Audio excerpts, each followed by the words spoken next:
Hi, welcome to Aadhan TV. నేను రాధావాసం శెట్టి. ఈరోజు జాతీయ చేనేత దినోత్సవం. ఇది ఎందుకు చెప్పదలుచుకున్నానంటే, నాకు చాలామంది మిత్రులు చేనేత ఫ్రెండ్స్ ఉన్నారు.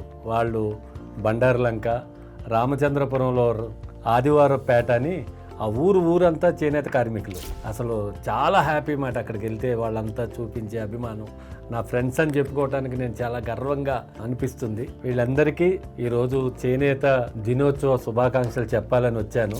బండారులంకలో చింతపట్ల బాబు 99 బట్టల షాప్ అని చెప్పి అక్కడ ఏదైనా 99 రూపాయలకి ఇస్తాడు. మరి ఆయనకి ఎలా వస్తుందో తెలదు. అలాగే ఆదివారపేటలో మా పూర్ణచంద్రరావు కొండ, ఆయన కూడా చాలా చౌకగా ఇస్తారు వీళ్ళు. కానీ వాళ్ళ దగ్గరికి వెళ్ళరు, షాపుల్లోనే కొంటూ ఉంటారు. ఏదేమైనా నేను కూడా ఇవాళ చేనేత షర్ట్ వేసుకొచ్చాను. అంత ఇష్టం మాట బండారులంక చేనేత కార్మికులన్నా, ఆదివారపేట చేనేత కార్మికులన్నా. ఏదేమైనా చేనేత కార్మికులు ఎక్కడున్నా బాగుండాలి. వాళ్ళందరూ బాగుంటే మనం బాగుంటాం. చేనేత బట్టలు కొనండి, వారిని ప్రోత్సహించండి. Thank you.